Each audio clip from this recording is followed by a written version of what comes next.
Bismillahirrahmanirrahim. Ibu Nursan selaku guru penggerak yang akan memberikan materi pada kegiatan pada pagi hari ini di SMA Negeri 9 yang kami hormati. Bapak Ibu guru SMA Negeri 9 dalam kesempatan ini yang dapat menempatkan diri hadir dalam kegiatan ini juga yang kami hormati. Assalamualaikum warahmatullahi wabarakatuh. Selamat pagi dan salam sejahtera untuk kita semua. Pada hari ini kita sama-sama akan menyaksikan paparan materi kegiatan aksi nyata modul 1 guru penggerak, merupakan tugas akhir yang dilakukan oleh Ibu Nursam SPD, Guru SMA Negeri 9 Kabupaten Halmahera Barat, Provinsi Maluku Utara. Olehnya itu, dalam kegiatan ini marilah kita sama-sama menyimak paparan materi yang itu kemudian nanti disampaikan oleh Ibu Nursam. Untuk mempersingkat waktu, saya serahkan saja kepada Ibu Nursam untuk menyampaikan materi tersebut. Pada Ibu, silakan. Assalamualaikum warahmatullahi wabarakatuh. Waalaikumsalam warahmatullahi wabarakatuh. Terima kasih atas kesempatan yang telah diberikan oleh moderator kepada saya. Baik, hari ini saya akan melakukan aksi nyata saya pada tugas akhir modul 1, yaitu tentang diseminasi budaya positif. Di sini sebelumnya saya akan memaparkan kepada Bapak Ibu sekalian bahwa apa yang telah saya dapat pada satu modul kemarin ini adalah tugas akhirnya untuk aksi nyata modul 1. Baik Bapak Ibu, sebelum kita masuk ke materi, di sini ada kesepakatan bersama dulu. Sebelum kita masuk ke materi, kira-kira Bapak Ibu di 3 poin ini ada yang siapa? Semua peserta memiliki kesempatan untuk berpendapat, bagaimana? Sepakat atau tidak? Ya. Kemudian yang kedua, berpikiran terbuka dan saling menghormati. Sepakat, ya.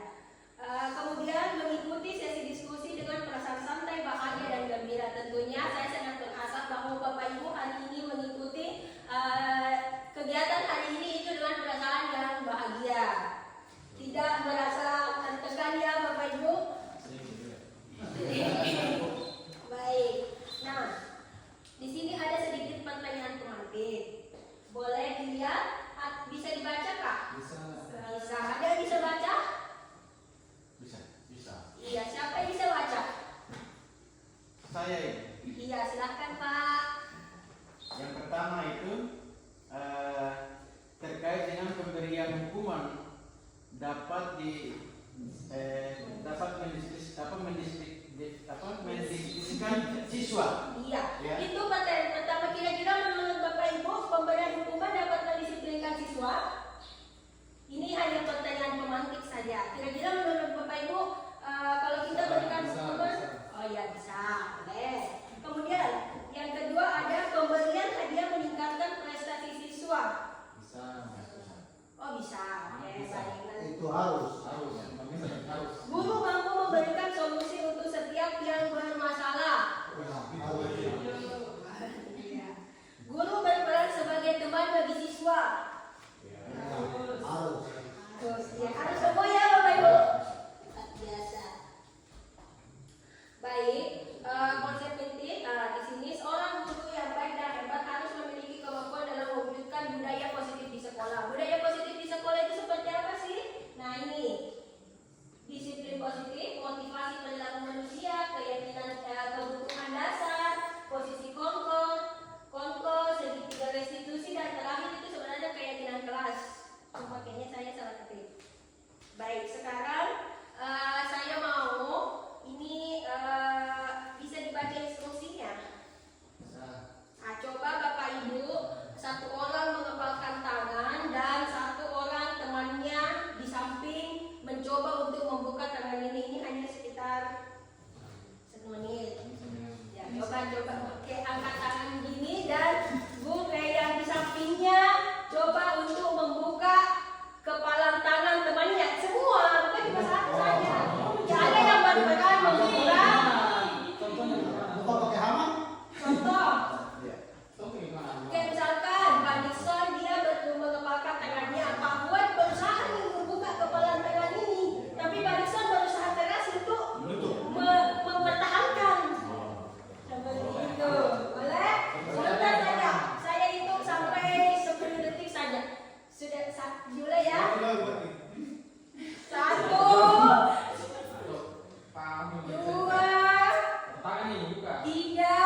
9, 10. Baik, sudah di sana.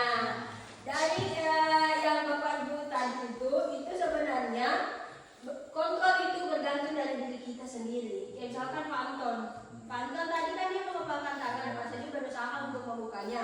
Nah, sebenarnya Pak Anton ini jika dia berkeinginan untuk memang ingin membuka atau memberikan kemudahan kepada Mas Adi, tentu saja Pak Anton akan membuka. Tapi Pak Anton kan tetap menggenggam kan, berarti dia posisi kontrol itu sebenarnya ada di dalam diri kita. Apapun yang kita lakukan, kontrolnya sebenarnya adalah di dalam diri kita.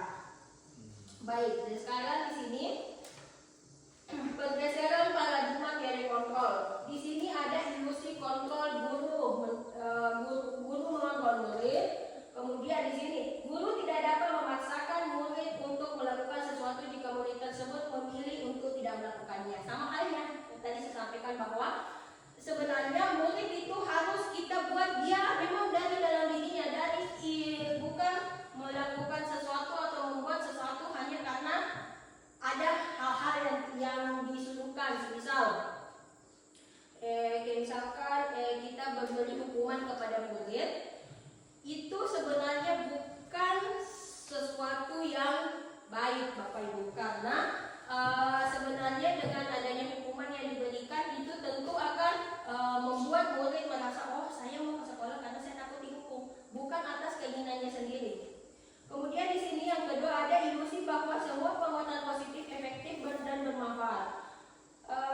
Penguatan positif atau bujukan dalam bentuk kontrol yang mencakup upaya untuk mempengaruhi murid agar melakukan perilaku tertentu. Pada akhirnya murid tidak menyadari kontrol tersebut, dan saya kira Bapak Ibu bisa membacanya. Kemudian ada ilusi bahwa kritik dan membuat orang merasa bersalah adalah menguatkan karakter.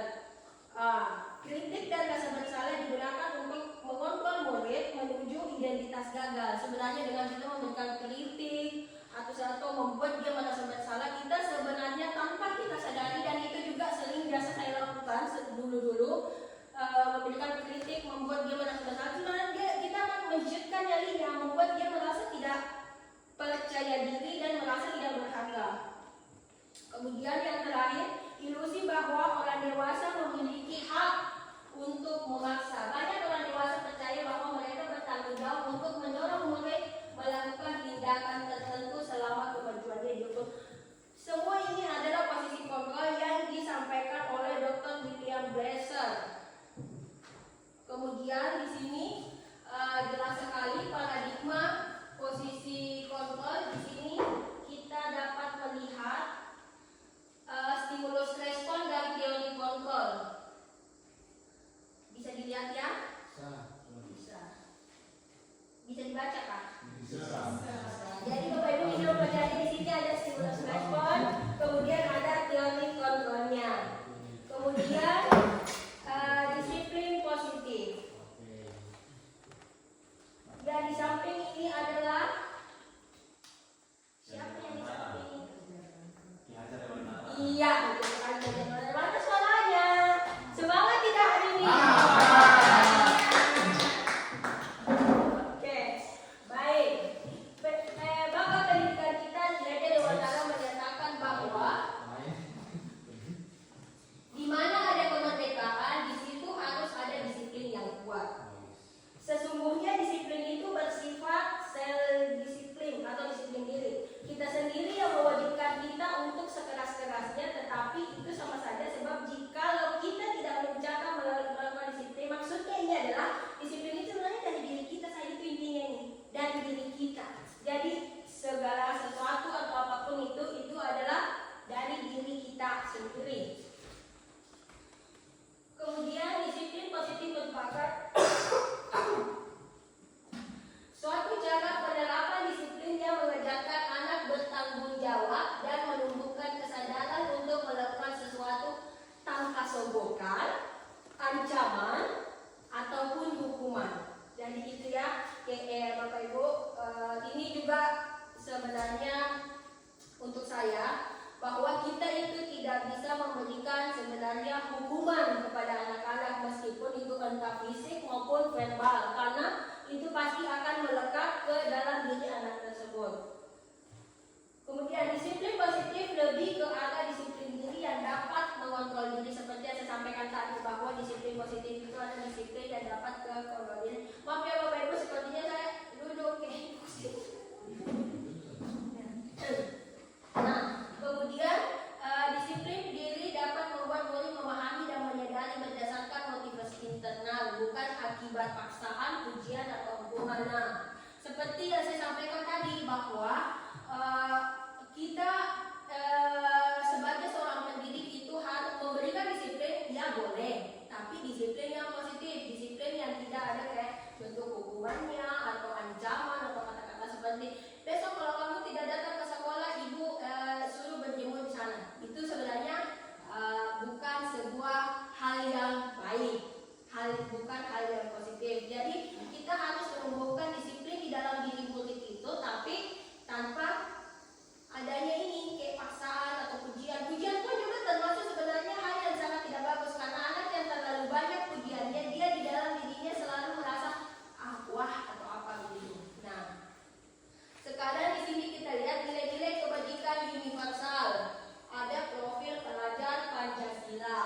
Saya kira Bapak Ibu semua sudah tahu ini, yang berintak, mandiri, berpendidikan global, bergotong royong, kreatif, bernalar kritis. Kemudian motivasi perilaku manusia. Di sini motivasi perilaku manusia, motivasi eksternal untuk menghindari tindakan ketidaknyamanan atau hukuman. Itu adalah motivasi eksternal. Misalkan anak-anak tidak terlambat datang ke sekolah karena mungkin karena tidak ingin dihukum. Kemudian untuk mendapatkan imbalan atau penghargaan, itu juga adalah motivasi eksternal, motivasi yang di dalam dirinya. Sedangkan motivasi internal untuk menjadi orang yang mereka inginkan, untuk menjadi orang yang mereka inginkan, menghargai dirinya sendiri dan nilai-nilai yang mereka percaya. Kalau yang motivasi internal untuk yang motivasi internal itu mereka ada di dalam dirinya, perasaan itu ada di dalam dirinya bukan karena adanya tidak mau dihukum atau takut adanya ancaman dan lain-lain, tapi karena memang di dalam dirinya sadar bahwa saya harus belajar, pendidikan itu penting untuk saya gitu. Kemudian kebutuhan dasar manusia. Nah, di sini kebutuhan dasar manusia ada 5. Ada 5 kebutuhan dasar manusia. Yang pertama bertahan hidup atau survival. Kemudian kasih sayang dan rasa diterima. Yang ketiga ada penguasaan. Keempat kebebasan dan kelima kesenangan. Jadi setiap murid kita di sekolah ini, jika dia memiliki tingkah sesuatu atau ada hal-hal yang menurut kita tindakannya itu ada penyimpan, sebenarnya Bapak Ibu yang perlu kita lihat adalah kita harus mengidentifikasi apakah murid ini dia membutuhkan kira-kira kebutuhan dasar apa yang ingin dia penuhi, karena setiap orang itu memiliki 5 kebutuhan dasar ini, yang 5 ini, dan semua tingkah yang dilakukan itu pasti akan berarahnya ke sini seperti itu. Ini contoh studi kasus. Ibu Soleha, guru kelas 9, sedang dulu menghadapi kelakuan Tommy, salah satu murid di kelasnya. Tommy, beberapa anak yang belum kelakuan Tommy seringkali meminta bekal makan siang. Jika makan siang mereka dengan paksa. Jika Anda menghadapi masalah seperti ini, kira-kira apa alasan Tommy melakukan hal tersebut? Nah, di sini ada contoh kasus. Ibu Soleha, dia adalah seorang guru dan dia sering mendapati muridnya Tommy ini meminta bekal makan siang. Bekal makan siang. Kira-kira bekal makan siang dia memaksa temannya itu karena apa? Sebenarnya Tommy ingin memenuhi 5 kebutuhan dasarnya. Kita lihat alasan pertama. Jika jawaban Tommy ia lapar dan orang tuanya tidak membawakan bekal makan siang, maka kebutuhan dasar yang dipenuhi Tommy adalah kebutuhan bertahan hidup atau survival. Nah, yang kedua, jika Tony merasa senang temannya menjadi perhatian ke dia, ketika temannya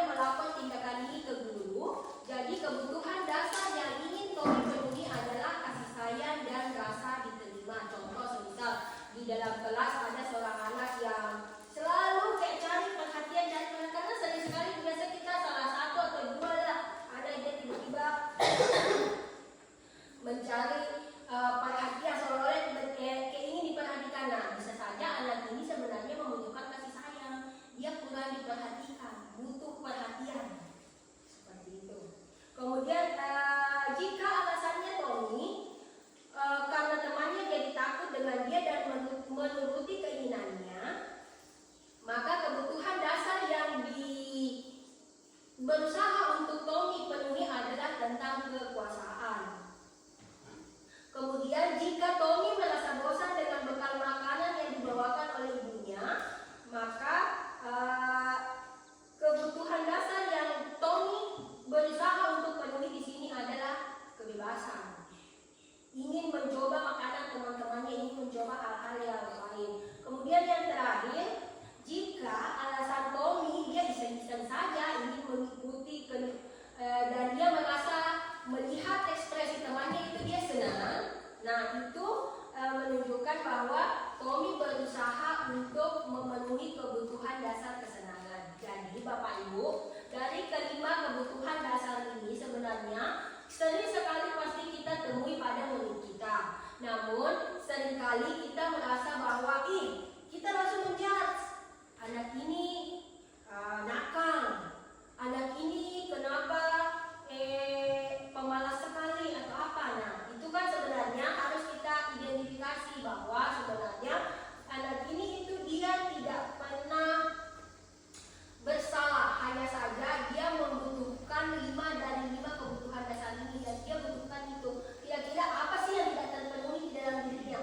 Oleh karena itu, jika kita di rumah misalkan memiliki seorang anak yang masih kecil, nah kita berusaha untuk memenuhi 5 kebutuhan dasar anak ini agar kelak jika dia dewasa nanti tidak merasa kekurangan satupun seperti itu.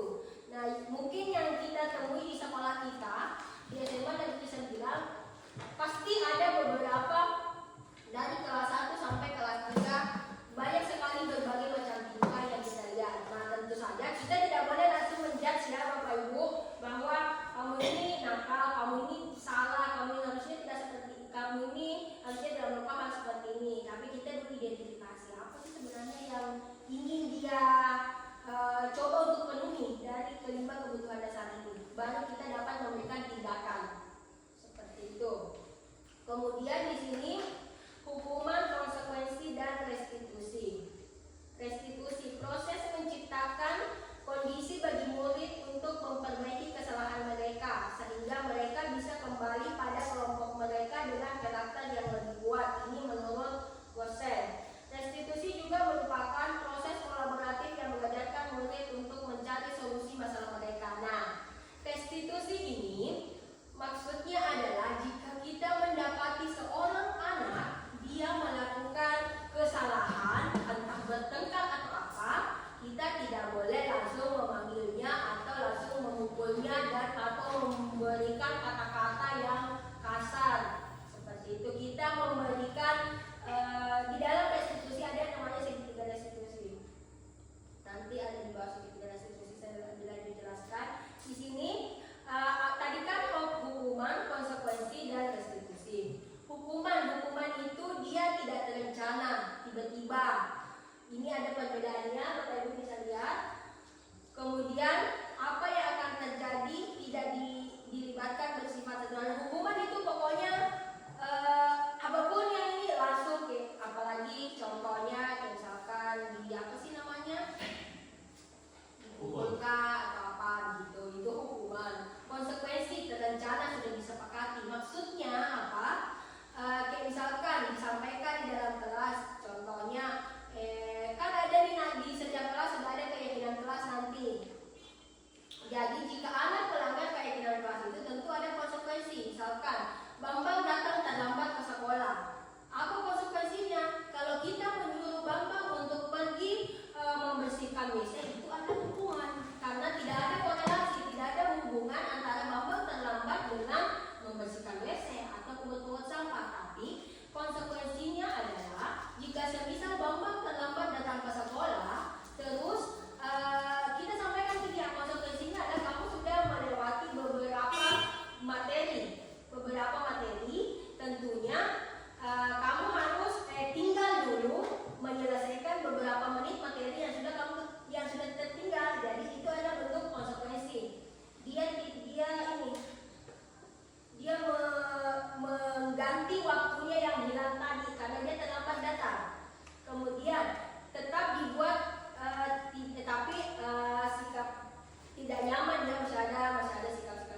Menurut Ilham bertengkar karena apa? Kita tanya seperti itu.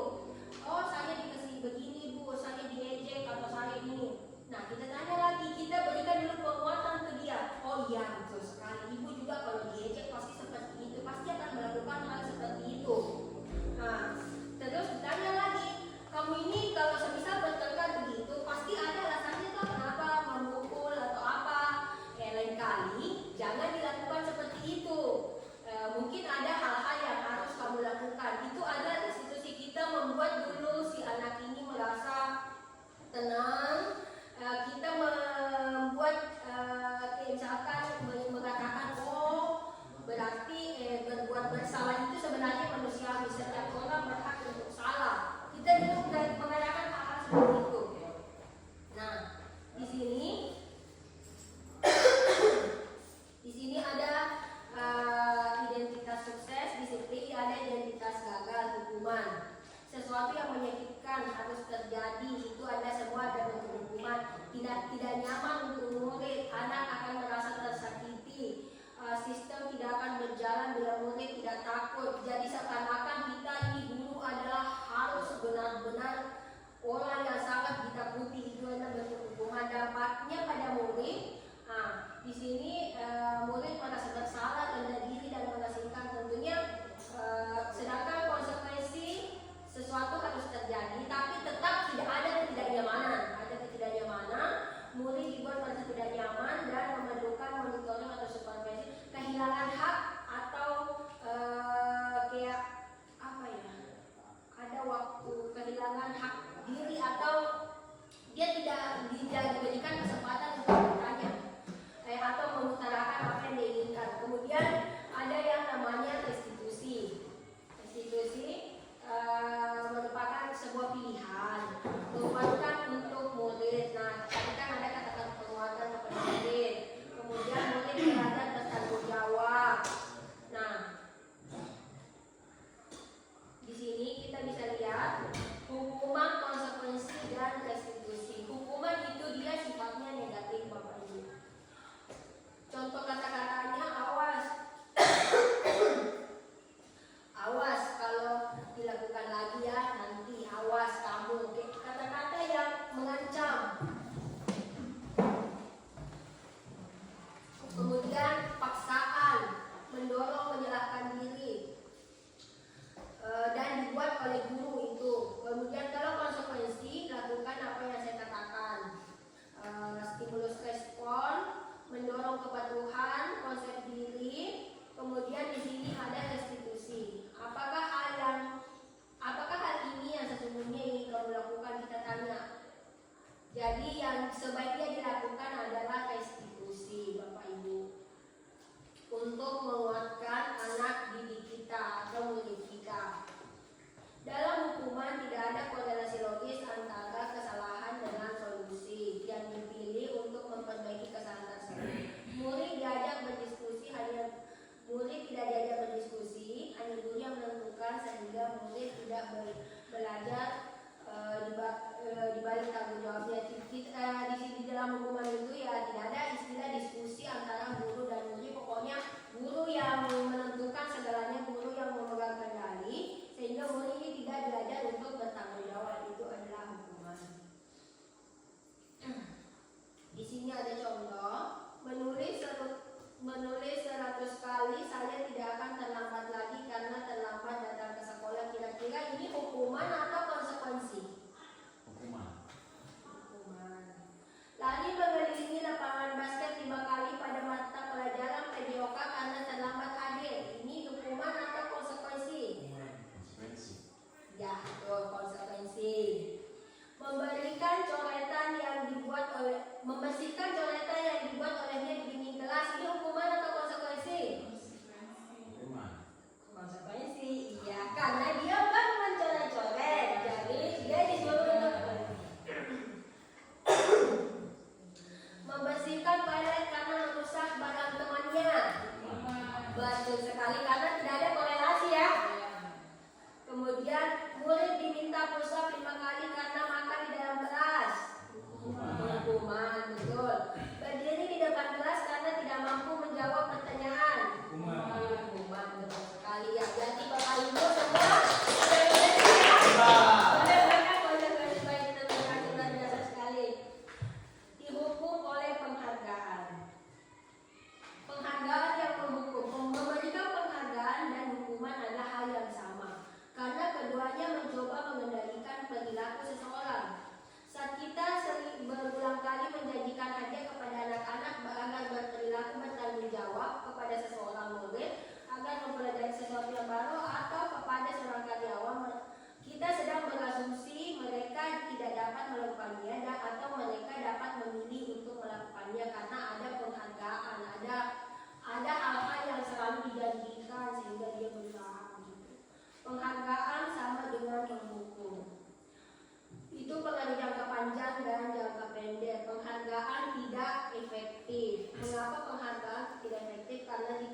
saja seseorang tidak berusaha untuk terus meningkatkan kualitas dirinya karena dia selalu berharap ada penghargaan atau ada yang diberikan.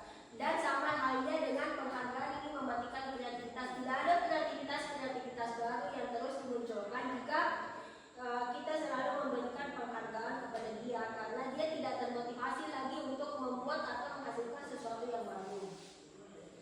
Kemudian motivasi dari dalam diri. Nah, di sini selanjutnya ada keyakinan kelas. Mengapa keyakinan kelas? Mengapa tidak peraturan kelas? Menurut Bapak Ibu, mengapa kita menggunakan kata-kata keyakinan kelas? Mengapa bukan peraturan kelas saja? Ada yang bisa sampaikan pendapatnya, kira-kira kenapa sih di dalam kelas itu bukan peraturan kelas? Atau misalkan di sekolah kan ada biasa tata tertib, harusnya kan sekarang sudah berubah menjadi keyakinan sekolah. Mengapa tidak kita gunakan kata peraturan? Kenapa keyakinan?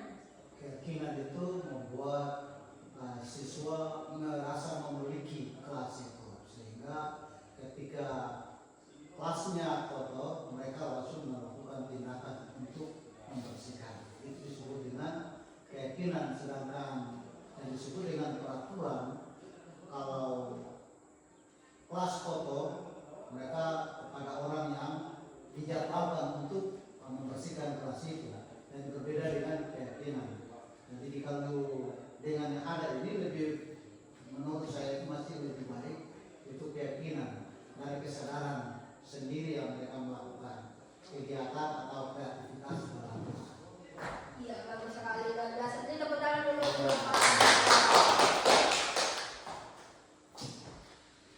Mengapa keyakinan kelas? Betul sekali apa yang disampaikan Bapak. Mengapa keyakinan kelas bukan peraturan kelas? Bapak Ibu perlu diketahui bersama bahwa keyakinan kelas adalah sesuatu atau aturan-aturan yang kita bentuk tapi berdasarkan hasil diskusi. Kita bertanya kepada siswa, misalkan bagaimana bisa hadir ke sekolah setiap hari? Siswa misalkan sepakat, ya sepakat. Terus saling menjaga kebersihan. Bagaimana sepakat? Itu ada proses diskusi antara guru dengan murid. Sedangkan jika kita mengatakan dengan peraturan itu aturannya betul-betul dari guru. Sudah ada tag, ini yang harus kamu patuhi. Tidak boleh tidak, dan tidak ada tambah atau kurang. Itu adalah peraturan. Makanya karena sekarang kita adalah sekarang pada masa lingkungan merdeka belajar. Anak-anak dalam belajar itu harus tetap dimerdekakan. Nah, jadi kita harus berdiskusi kepada mereka bahwa ada kayak tata tertib atau apa itu diganti menjadi keyakinan kelas, karena kita berdiskusi sama siswa untuk menyampaikan hal-hal apa yang di dalam kelas itu sehingga nyaman, aman, dan damai. Itu ya Bapak Ibu. Nah, ini mengapa kita memiliki peraturan tadi sudah disampaikan. Nah, keyakinan dan peraturan. Keyakinan kelas dibuat berdasarkan kesepakatan bersama seperti yang saya sampaikan tadi. Nah, kemudian prosedur pembentukan keyakinan sekolah atau kelas. Di sini mempersilahkan warga sekolah untuk mencurahkan ide. Jadi disampaikan, dikumpulkan teman-teman, kemudian saling menyampaikan ide atau gagasannya kira-kira mau seperti apa. Kemudian mencatat semua masukan, mengganti kalimat negatif menjadi kalimat positif. Contoh, jadi semua masukan dulu kita tampung. Habis itu kan ada kata-kata negatif, tidak datang terlambat. Biasa kan ada seperti itu, tidak datang terlambat. Nah, kata tidak ini usahakan kita minimalisir. Menjadi apa contohnya? Ya, datang tepat waktu, seperti itu. Kemudian ditinjau kembali ketika pendapat itu sudah terkumpul. Kemudian kita lihat kembali. Nah, kita susunlah keyakinan kelas itu atau keyakinan sekolah itu. Keyakinan kelas atau keyakinan sekolah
hukuman itu tidak selamanya dipukul atau apa, tapi kata-kata kasar juga itu sebenarnya adalah hukuman, karena itu bisa tersimpan di memori kita.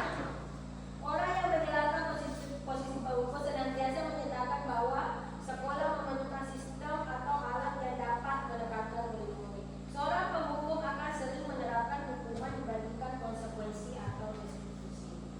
Kemudian ada lagi membuat rasa bersalah. Sini saya akan tampilkan saja videonya nanti. Ya, ibu, bapak, ibu.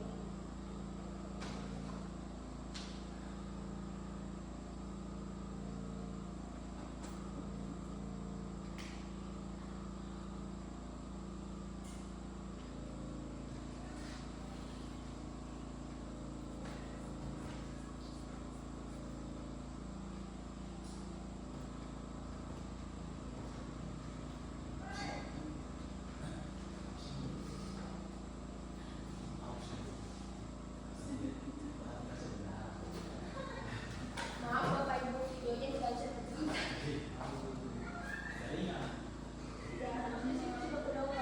Nanti saya berada di dalam video itu saya menampilkan ada ilustrasi guru dan sebagai pembuku, pembuat rasa bersalah, sebagai teman dan sampai ke posisi manajer. Tapi karena videonya tidak bisa terputar, jadi saya jelaskan saja. Pembuat rasa bersalah. Pada posisi ini guru biasanya akan bersuara lebih lembut, terus dia akan mengatakan,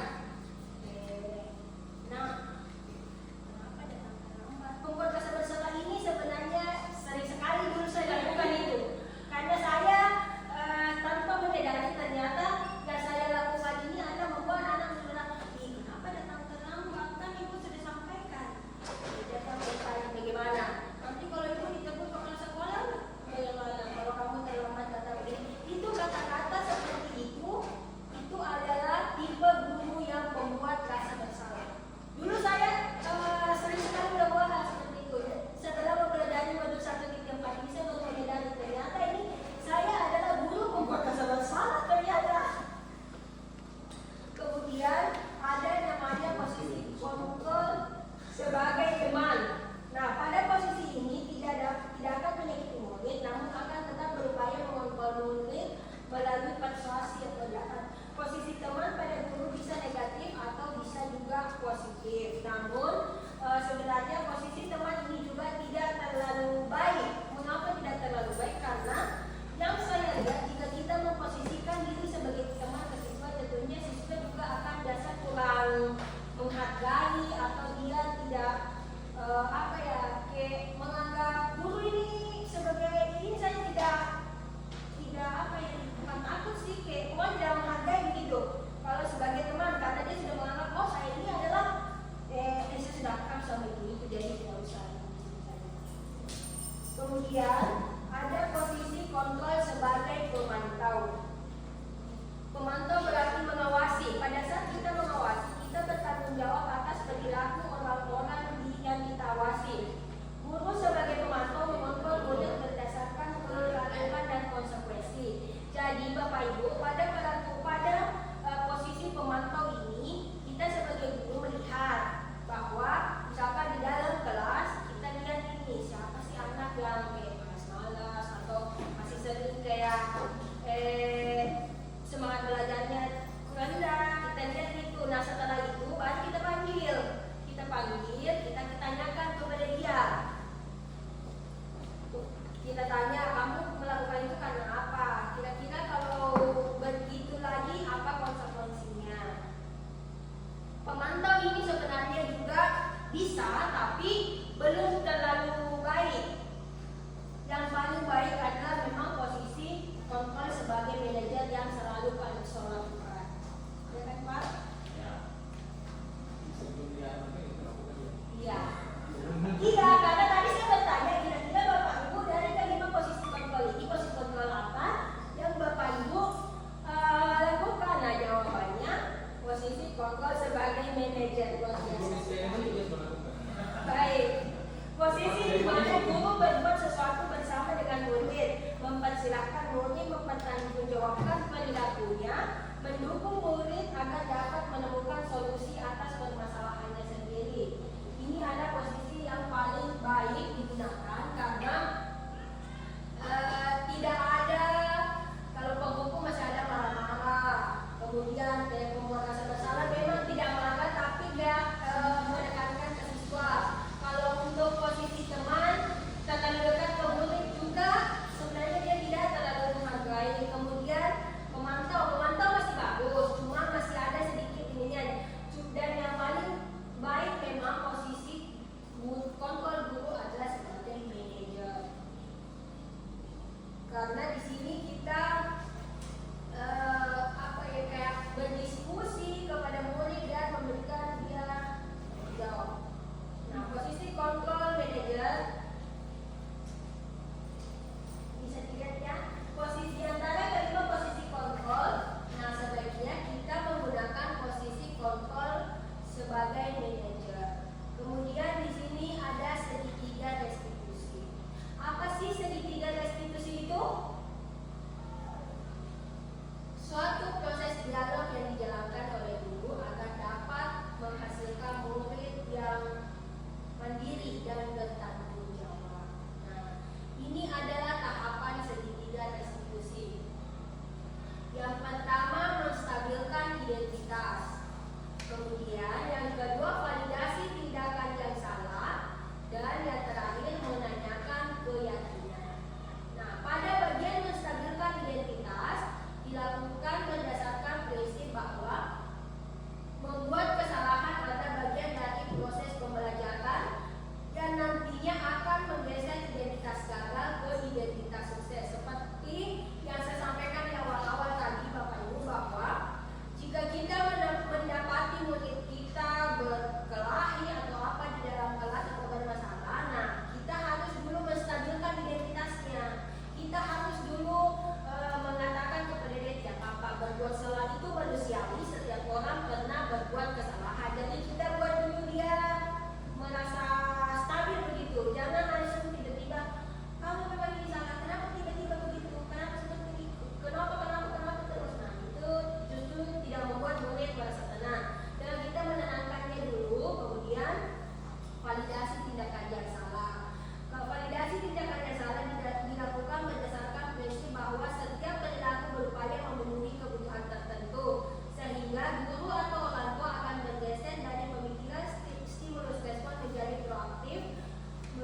sedikit lagi Bapak Ibu. Menanyakan keyakinan. Nah, kamu pasti punya alasan apa penting bagi kamu. Ini contoh-contoh. Maukah kamu belajar cara lain untuk mendapatkan yang kamu butuhkan tanpa harus mengumpul? Contoh seperti itu.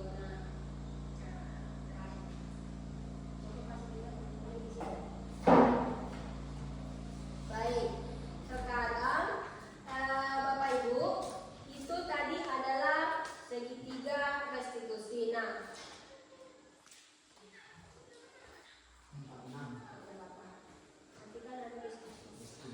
kemudian seorang guru yang baik dan hebat harus memiliki kemampuan dalam mewujudkan budaya positif di sekolah. Budaya positif tersebut dapat dijalankan dengan menerapkan konsep-konsep inti seperti, konsep-konsep inti itu seperti disiplin positif, motivasi perilaku manusia, kemudian keyakinan kelas, kemudian ada kebutuhan dasar manusia, kemudian posisi kontrol seorang guru dan segitiga restitusi. Dari ke-6 poin ini semua itu yang harus kita miliki,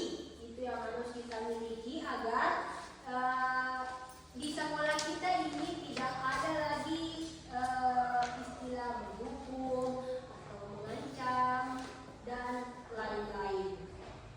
Menurut Bapak Ibu, kira-kira mungkin ada masukan atau apa dari penjelasan tadi terkait dengan budaya positif? Kalau ada masukan atau apa begitu ya? Pak, silahkan. Banyak nih, banyak sebetulnya. Mencatat datanya. Jelasnya yang pertama itu dari disiplin. Jadi karena pendisiplinan ini kan ada banyak contoh. Contoh kedisiplinan kita masyarakat seperti biasa seperti siswa yang ada ini berbeda dengan disiplin ABRI. Nah, yang kebanyakan karakter dari keadaan ini berbeda-beda. Nah, konteksnya juga berbeda. Kalau teori yang seperti yang ditampilkan ini kita praktekkan kepada siswa, maka terlalu sedikit untuk mereka melakukan itu. Nah, kenapa? Karena praktek di Indonesia Timur ini bukan praktek feminin, tapi karakter maskulin. Jadi perempuan belum punya karakter hampir sama dengan laki-laki. Nah, itu sulit sekali ketika dia bersalah dan kita hanya memberikan kata-kata yang lembut kepada dia untuk dia mengikuti apa yang kita inginkan. Kebanyakan harus dihukum dulu sehingga ada efek jerah bagi siswa yang ada di sini. Ini tadi saya sampaikan kepada Mas Ibu bahwa konteksnya terlalu berbeda dengan kita yang ada di sini. Siswa yang ada di sini kebanyakan harus didisiplinkan dengan perasaan, bukan dengan hukuman untuk ada efek jerah sehingga mereka bisa melakukan itu. Kalau tidak, mereka tidak akan menanamkan kedisiplinan diri yang diinginkan seperti itu yang pertama. Yang kedua, bahwa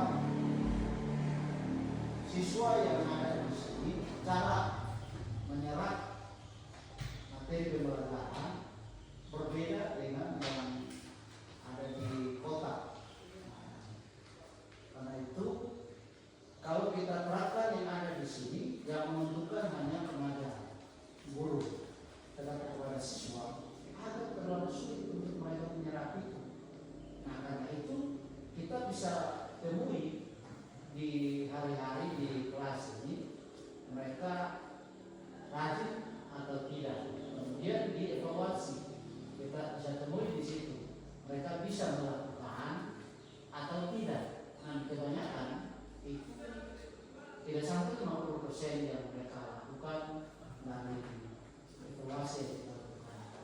Nah, itu kira-kira yang seharusnya harusnya konteks yang seperti di Indonesia Timur ini, pola apa atau cara apa yang harus kita buat sehingga cocok dengan karakter atau konteks di daerah kita ini. Baik, luar biasa sekali keterangan.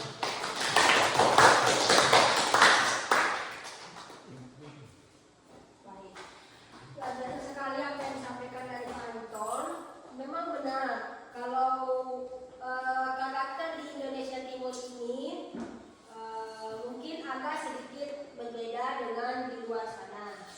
Mungkin iya betul sekali. Kayak misalkan Pak Anton mengatakan bahwa Indonesia tidak bisa kalau semisal hanya kata-kata saja, kata-kata dia tidak mungkin akan berubah. Harus dengan adanya hukumannya, Pak.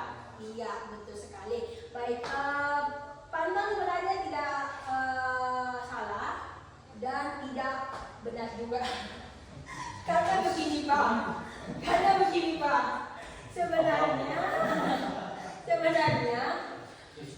Sebenarnya di dalam dunia pendidikan itu mau di Indonesia Timur, Indonesia Tengah, Indonesia Barat itu sebenarnya kita sebagai pendidik tentunya harus memperlakukan pendidikan itu harus berpihak kepada murid. Pendidikan berpihak kepada murid seperti apa ya? Mungkin memang bukan cuma di sini sih. Kemarin juga waktu kegiatan kita diskusi terkait dengan budaya positif, ada beberapa teman yang menyampaikan bahwa di Indonesia Timur ini kalau kita terapkan yang kayak seperti yang Pak Anton sampaikan itu anak-anak itu tidak menyenangkan. Bahkan contohnya saja adik saya yang di Nanas, dia membaca modul ini, dia menyampaikan sebenarnya seperti itu. Tapi sebenarnya yang kita pelajari di sini, kita berusaha bahwa jika kita memberikan pendidikan kepada anak, usahakan perlahan kita minimalisir yang namanya hukuman. Mungkin kita lihat karakternya sudah keras, tapi kita harus menyadari kalau misalkan si anak ini di rumah sudah mendapatkan terus kekerasan atau kata-kata kasar atau pukulan atau apa di rumahnya, tiba-tiba sampai di sekolah kita sebagai pendidik juga melakukan hal seperti itu, pasti ini akan sudah menjadi batu lah, apa sih itu kayak keras begitu, keras sekali. Tapi karena kita coba semoga kita melakukan pendekatan yang individual kepada si anak. Nah, dengan memberikan tidak memberikan kata-kata kasar seperti itu, atau kayak misalkan hukuman fisik, baik fisik maupun verbal ya. Mungkin anak ini lambat laun akan luluh, tapi itu saya yakin tidak seinstan yang dibayangkan. Pasti butuh proses, karena bukan cuma di Indonesia Timur saja sebenarnya. Pasti di Pulau Jawa juga karakter anak-anak itu pasti beragam, karena anak-anak ini sebenarnya dia terlahir sangat unik. Dia memiliki keunikannya sendiri dan karakternya sendiri. Tinggal kita sebagai pendidik yang bagaimana caranya agar apa yang ada di dalam diri anak ini kita berusaha untuk kembangkan. Kita lihat potensi-potensi apa di dalam diri anak ini sehingga dia bisa berkembang menjadi anak yang bermanfaat lah juga seperti itu. Dan saya rasa pernyataan Pak Anton ya itu maksudnya apa yang disampaikan itu, saya tidak mengatakan benar dan saya tidak mengatakan salah ya Pak. Tapi saya berharap bahwa apa yang kita lakukan itu ya tentunya kita membuat kayak pendidikan yang membuat anak itu memang benar-benar merdeka. Kita tidak terlalu mengekang atau apa, tapi begini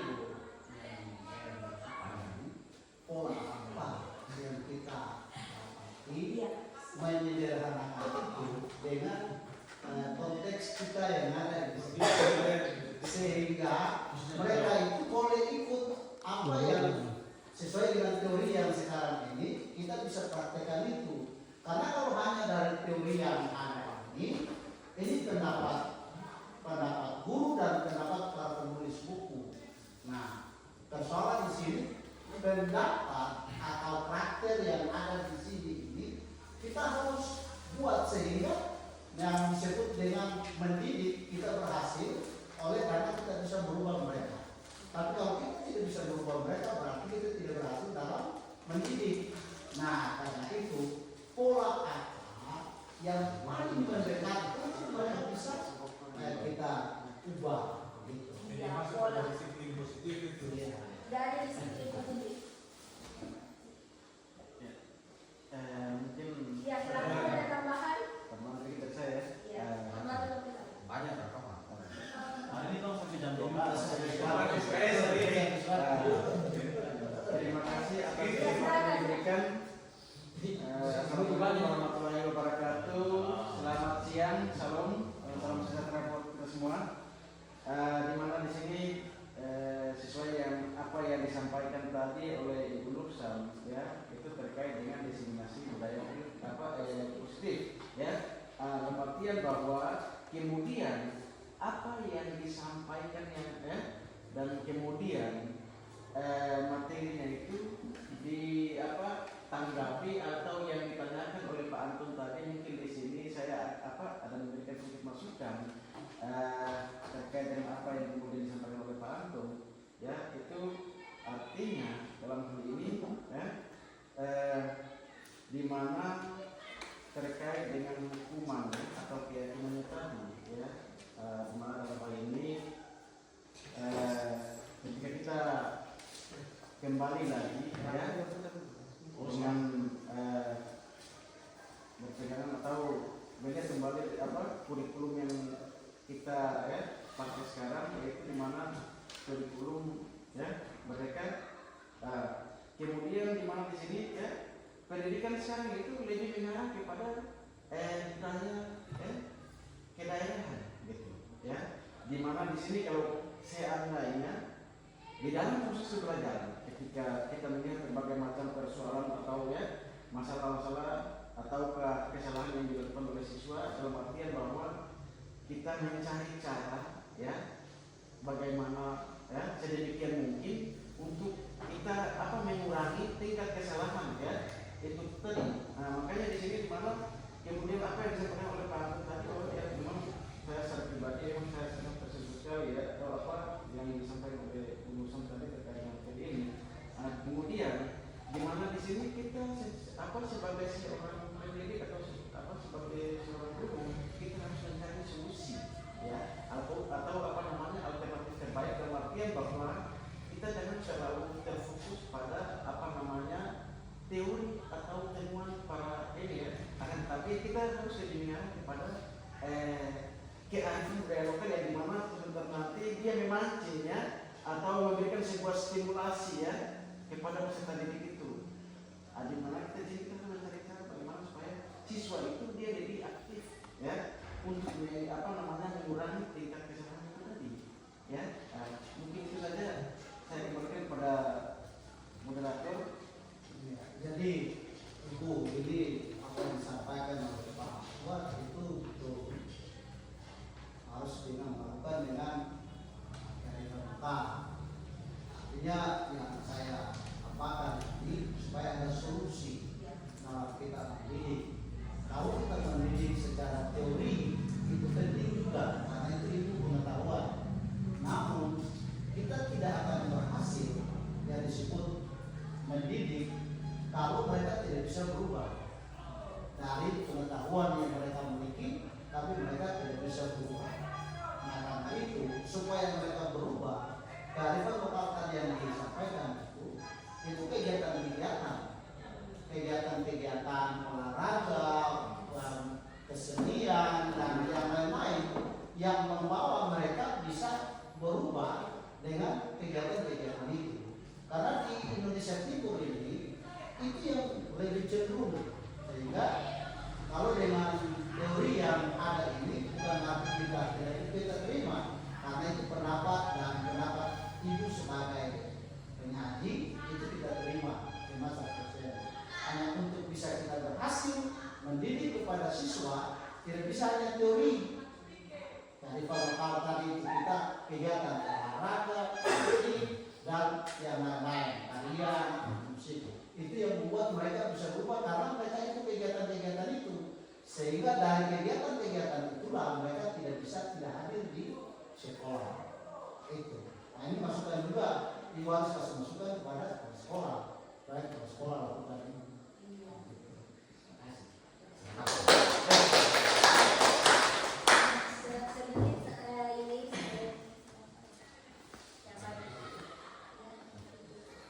Baik, luar biasa sekali tadi. Sedikit. Oh ya, boleh. Masukan, ya. Jadi ini masukan untuk berusaha untuk kita semua.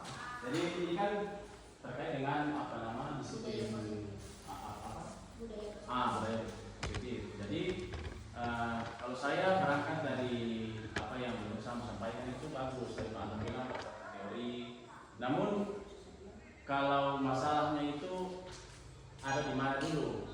Jadi misalkan gini, kalau orang mau membangun budaya disiplin itu masalahnya di mana dulu? Apakah budaya disiplin itu memang yang salah ada di murid ataukah di guru sehingga orang mudah untuk memperbaiki?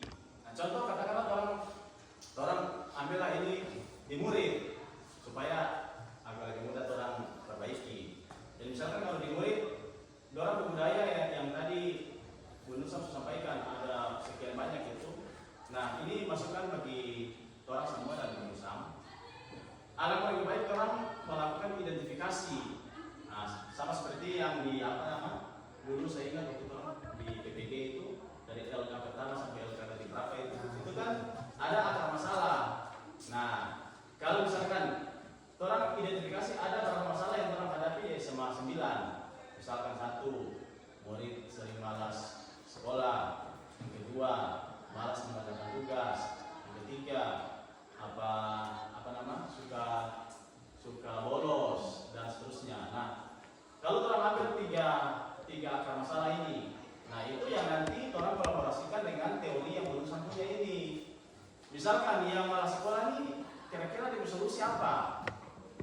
Kalau yang tadi belum sampaikan itu kan kejadian-kejadian yang misalnya berkelahi DP konsekuensinya seperti ini.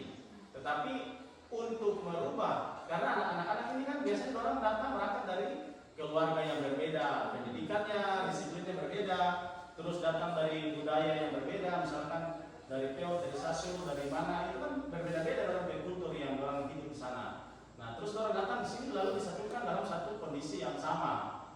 Kemudian ini yang menjadi masukan ke orang yang tadi saya bilang, kalau misalkan untuk mengidentifikasi anak yang karena bikin tugas atau yang malas bikin tugas, itu penyebabnya apa? Sama tadi yang dia suka ambil makanan. Berarti kan orang bisa identifikasi mungkin dia lapar.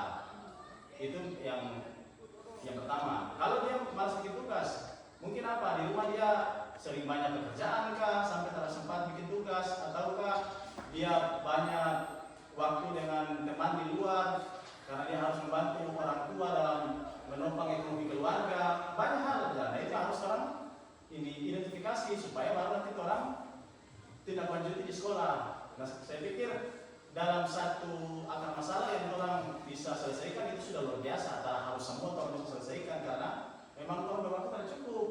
Kalau cuma berapa jam di sekolah kita bisa selesaikan itu. Baru ditambah lagi orang ini kan tidak ada guru BP. Nah kemampuan orang untuk mengatasi masalah itu semua kan berbeda-beda.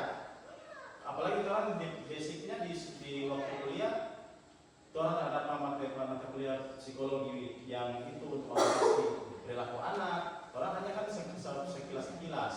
Nah itu nanti misalkan orang ikut PPG baru dapat materi itu, ikut ini seperti bonusan ikut baru dapat materi itu. Nah itu yang jadi kendala. Jadi saya pikir ini sebagai masukan, orang bisa menggunakan ini tadi, mengidentifikasi dulu akar masalah apa yang ada di SMA 9. Misalkan anak malas bikin tugas, saya pikir kalau orang bisa atasi satu masalah itu saja itu sudah luar biasa. Tahun berikut orang yang makan lagi, akar masalah apa lagi yang lain. Jadi lama-lama jadi budaya positif di sekolah. Itu masukan. Terima kasih Pak. Waktu lagi.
sebagai guru di SMA Negeri 9 dan kita bisa mengembangkan potensi yang dimiliki oleh peserta didik dan bisa menyelesaikan segala problem yang dimiliki oleh peserta didik tersebut. Karena guru itu datang bukan hanya sekedar mengajarkan, yakni mentransfer pengetahuan kepada peserta didik, tetapi lebih dari itu guru datang dengan membawa ide besar dalam menyelesaikan problem siswa peserta didik. Akhirnya saya akhiri pertemuan orang pada kesempatan ini dengan menyampaikan perubahan itu datang dari diri kita, oleh kita dan untuk kita. Semoga ke depan SMA Negeri 9 menjadi lebih baik dan bisa maju. Terima kasih. Wassalamualaikum warahmatullahi wabarakatuh. Selamat sore dan selamat berjaya untuk kita semua. Selamat pagi anak-anak. Baik, Bu. Iya, baik. Bagaimana kabarnya hari ini? Baik. Tadi habis belajar apa? Matematika. Bagaimana belajar matematika tadi? Susah. Gampang. Baik. Nah, hari ini Ibu akan Ibu di kelas ini untuk menyampaikan kepada kalian bahwa hari ini kita akan membuat keyakinan kelas, ya. Karena kan struktur kelas kalian sudah ada, jadwal piket sudah ada, sisa keyakinan kelas. Pernah mendengar istilah keyakinan kelas? Belum, Bu. Belum. Yang kalian tahu apa? Kalau tata tertib? Tahu. Kalau peraturan? Tahu. Tata tertib, peraturan kalian tahu. Tapi keyakinan baru dengar ya? Oke, baik. Keyakinan kelas itu adalah apa?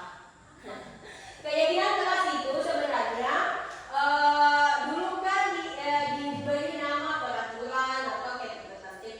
Nah, kalau peraturan itu kan kayak misalkan ibu yang buat langsung dan kalian harus mematuhinya dalam kelas itu.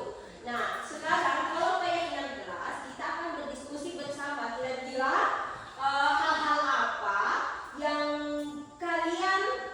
kita sepakati bersama untuk menjaga kelas ini menjadi aman, damai, tentram, bahagia dan sejahtera. Oke, baik. Jadi ingat itu ya, perbedaan peraturan dan keyakinan. Semangat tidak? Semangat. Baik. Ibu langsung saja. Untuk keyakinan kelas ibu minta karena ini adalah kita menyepakati bersama. Jadi ibu mau kayak ada usulan dari kalian semua. Misalkan ibu saya maunya seperti ini, keyakinan kelasnya seperti ini. Ya, paham? Paham. Oke, baik. Kira-kira yang pertama kalian mau seperti apa keyakinannya? Satu, yang pertama dulu. Tidak terlambat ke sekolah, Ibu. Siapa? Apa? Tidak terlambat ke sekolah. Tidak terlambat ke sekolah. Oke. Selanjutnya, nomor dua. Nomor dua siapa? Nomor dua. Coba angkat tangan. Nomor dua siapa? Oh iya, Rizka. Tidak membuang sampah sembarangan. Tidak membuang sampah sembarangan. Kemudian yang ketiga, coba yang ketiga angkat tangan. Saya Bu. Iya. Francisca. Tidak terlambat. Tidak ribut dalam kelas saat belajar. Tidak ribut di dalam kelas saat belajar. Kemudian siapa lagi? Apa lagi? Siapa? Apa lagi kira-kira? Siapa nomor 4? Oh iya, Mas Ria. Harus membayar uang seni tepat waktu. Harus membayar uang seni tepat waktu. Masih ada? Masih. Iya. Apa kira-kira apa lagi? Coba angkat tangan dong. Angkat tangan ya, Bu. Ya, Jessina. Saling menghormati. Saling menghormati. Oke.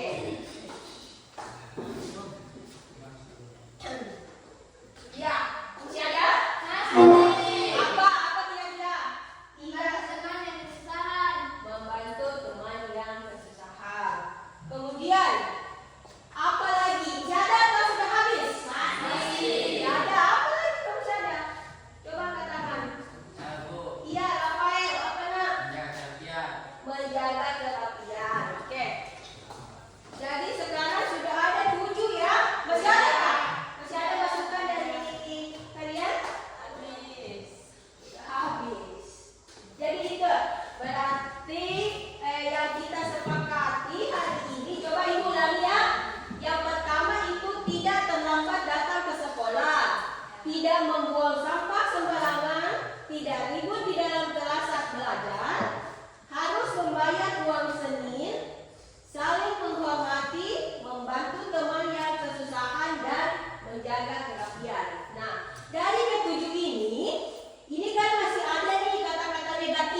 membuang sampah pada tempatnya atau menjaga kebersihan ya.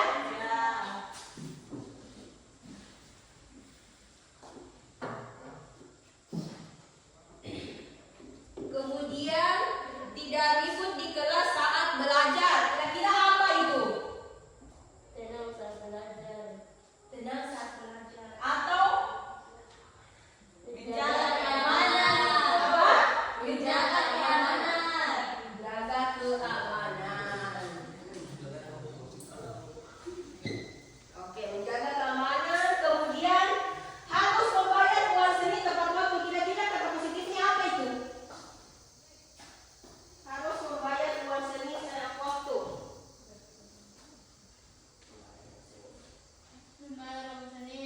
Iya, membayar uang seni.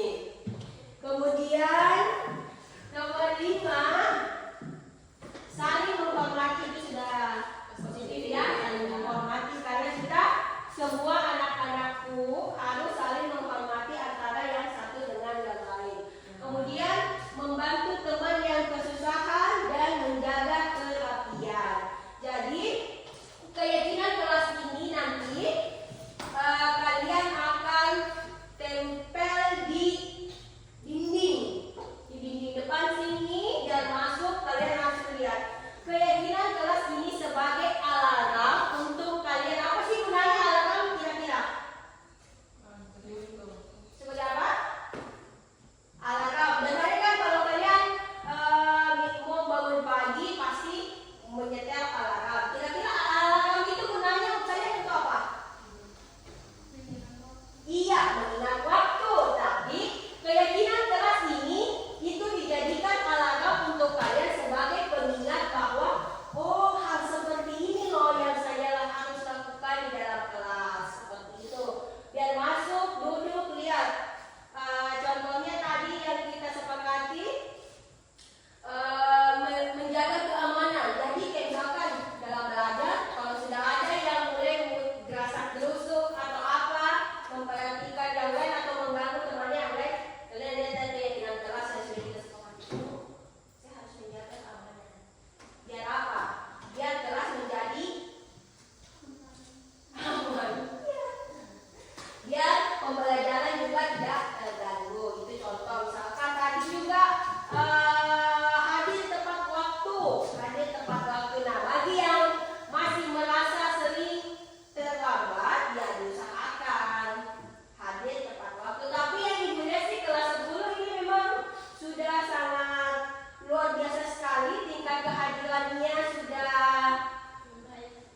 baik sekali.